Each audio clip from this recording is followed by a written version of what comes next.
Hey guys, this is Sam from geeksopinion.com, and this morning I have received this gold OnePlus 3. Now this is the first OnePlus 3 I have had, so quite excited to do the unboxing with you guys now. I will also share my full review of the device once I've had a bit of time with it and see what all the hype is about. So just having a quick look around the box. It's a really nice clean box which I love, and packaging's become really important now. And the OnePlus, along with the rest of its flagship killing specs, has kept up with this as well. So we shall get straight in and open it. So just let gravity do its work. Pull it off here. And there it is. Now I was slightly worried actually that I wouldn't like the gold as much as the black I've seen in many YouTube videos, but actually it does look quite nice. Obviously it looks like a really premium device. The build quality is great for the money, and it'll be really interesting to see how it holds up after some usage. So just pop that down to one side for a second and I'll have a look at that in more detail shortly. Let's just see what else we've got in the box here. So we've got the plastic tray and we have a cardboard underneath. Let's see what's in here. In here we have all the documentation that you would expect, quick start guide, some safety information, and OnePlus sticker, which is great, and we've also got our SIM ejection tool. Put that to one side. Looks like we've got some further documentation here, which is a letter from one of the co-founders. Looks like it's just talking about what OnePlus is all about and what they try and do with their devices. So we've got underneath here, key feature of the OnePlus 3, the dash charger.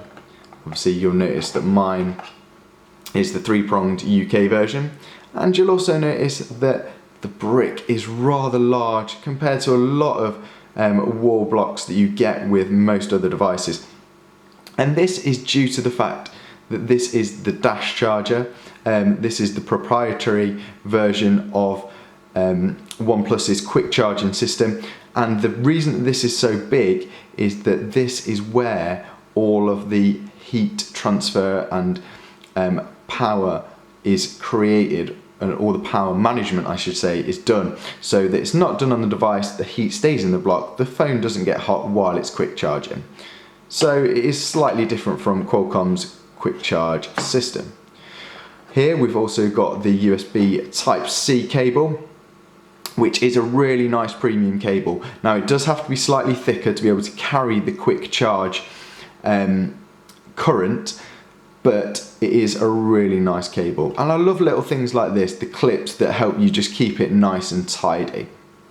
So we'll pop that back to one side and we'll have a look at the most important part, the device. Now this feels really, really nice in the hand.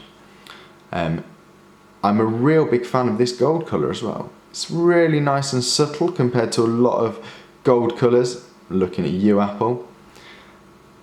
And just, yeah, straight away feels like a premium device. So, just a quick recap of the spec sheet of the OnePlus 3. Obviously, we are rocking the Qualcomm Snapdragon 820 chip, which is the same that most flagships have had in this year. So the Galaxy S7, the new Note 7 in the UK, and the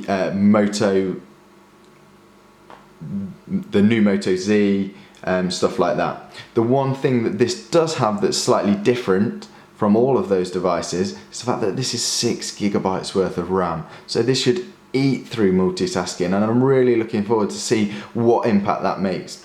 I have been a long time iPhone user as well as a long time Android user, and I'll be honest, I tend to find that Apple, even with its more limited RAM that they normally have, it just manages it a little bit better. So I'll be interested to see whether throwing 6 gigs of RAM at Android has made a noticeable impact. It's rocking the Adreno 530 GPU, which should mean it's great for gaming. It's got a 3000 milliamp hour battery, which isn't quite as big as some devices in this category, but with dash charging, I'm hoping it's not too much of an issue. Obviously, I should be able to test that out in the full review. It's also got 64 gigabytes worth of internal storage. No SD card slot, unfortunately, but they do make up with that by giving you 64 gigs of storage straight off the bat. Again, looking at you, Apple, lot better than the base 16. So, like I say, feels absolutely great in hand. We'll have a quick look around the device. We've got here the sensors on top. So we've got the light proximity sensor, we've got the speaker grill for voice calls, and we've also got the 8 megapixel front shooter. The only thing about white phones sometimes is that you can see all these sensors, so it just doesn't look as clean, but actually I don't think this is too bad. If you see the Moto Z, then that actually does look really awful in the white colour because it's got so many front-facing sensors. We've got down here the home button, which doubles as the fingerprint sensor, so looking forward to trying that out, as everyone has talked about how quick it is. We've also got the 2 capacitive buttons either side, and what I'll be interested to see there is that on the black version, or the graphite version should I say, they are white LEDs.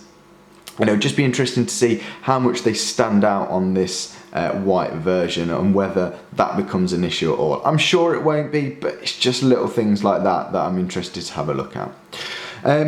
So we've also got obviously the screen, which is 5.5 inch 1080 display. Some people have said they miss Quad HD. I think that's up for debate, and I'll be interested to see what it looks like when I've got it with my SIM card in and all locked and loaded. I'm using it as my daily driver.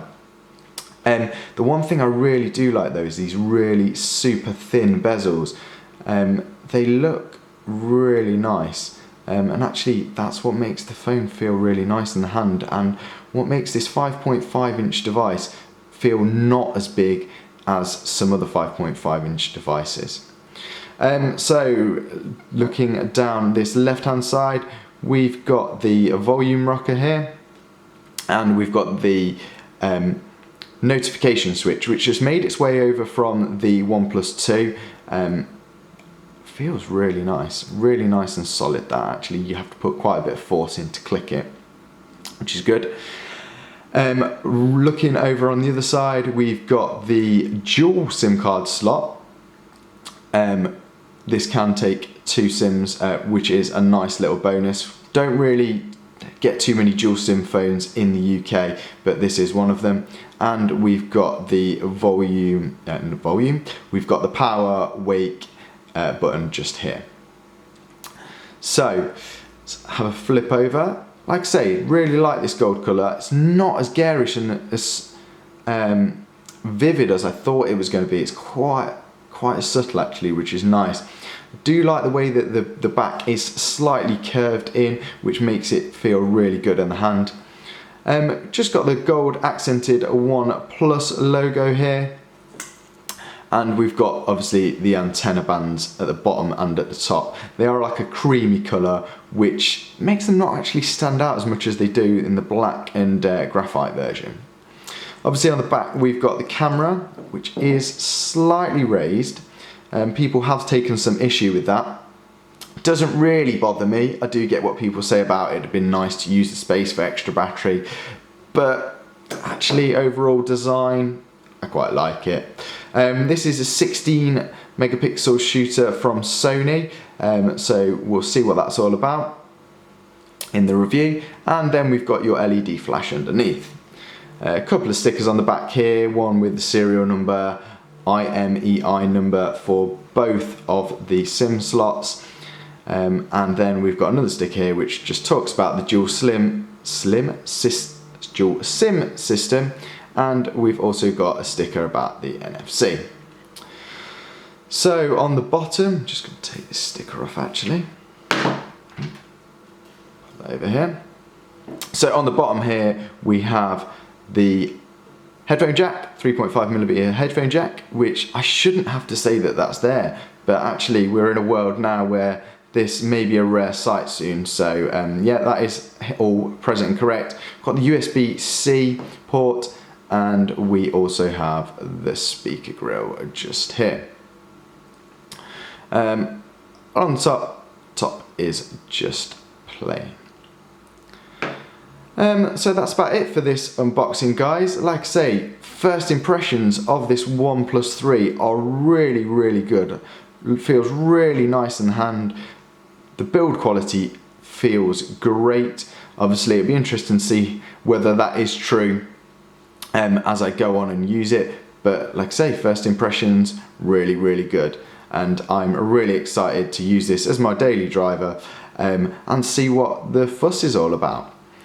Thanks for watching, guys. Be sure to check back soon for my full hands-on review of the OnePlus 3, and I'll speak to you guys soon.